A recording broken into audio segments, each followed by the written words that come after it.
आलिम का पुछूं था पिया आलिम के चई तो साईं ही घरां निकतो हो संभरियल कोन हो कपड़ा कोन पाता है सिंगार कोन कयो है तेल सुरमो कोन कयो है वनी सुतो आ त अखिन में सुरमो पेजी वयो सिंगार थिया कपड़ा दिया वो चले तो घबराए न इनके शादी कराए ही आखिरी जमाने जे महबूब जो डाडो आ सुभान अल्लाह अल्लाह जा बानड़ा महबूब जो शान ही आ जो महबूब जे खानदान में अल्लाह खुशबू रखिया महबूब जे खानदान में अल्लाह सुरहान रखिया महबूब जे खानदान में अल्लाह खुशबू रखिया हजरत सैयदना अब्दुल्लाह जो वाक़ियो किताबन जे अंदर ईंदो आ सैयदना अब्दुल्लाह जंग में वयो आ काठिन जे लाइ वयो आ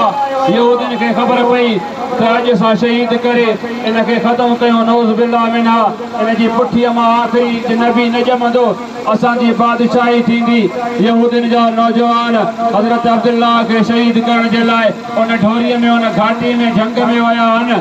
अल्लाह हिफ़ाज़त जे लाइ मलाइकत मोकिलियो सरदार जी आमद सरदार जी आमद सोने जी आमद महबूब जे सदके में अल्लाह मलाइकत मोकिले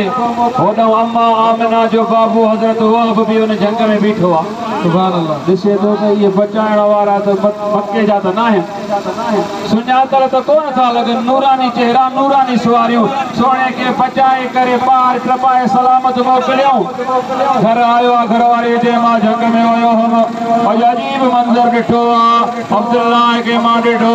जंग में हुयो उनखे शहीद करण जे लाइ यहूदी आया मारण जे लाइ उनखे इरादो कयो पर बचाइण वारा अहिड़ा त सुहिणा हसीन हा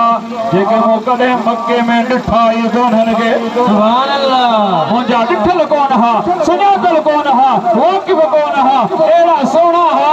उन्हनि यहूदिन खे मारे ड्रिकाए भॼाए कढियूं इन सोने के सही सलामत ॿाहिरि पुॼायूं मुंहिंजी दिलि थी चवे त मां पंहिंजी न्याणीअ जो रिश्तो इन अब्दुल्लाह खे ॾियां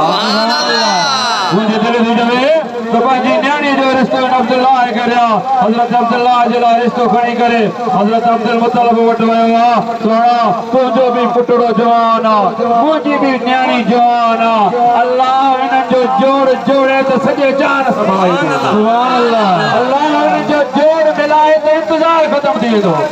रसूलुल्लाह जे अबे जी शादी थी अम्मा जी शादी थी पाण अम्मा जे पेट में आया अल्लाह जा बानड़ा रसूलुल्लाह अम्मा जे पेट में आया त अम्मा अञा नूरानी बणिजी वई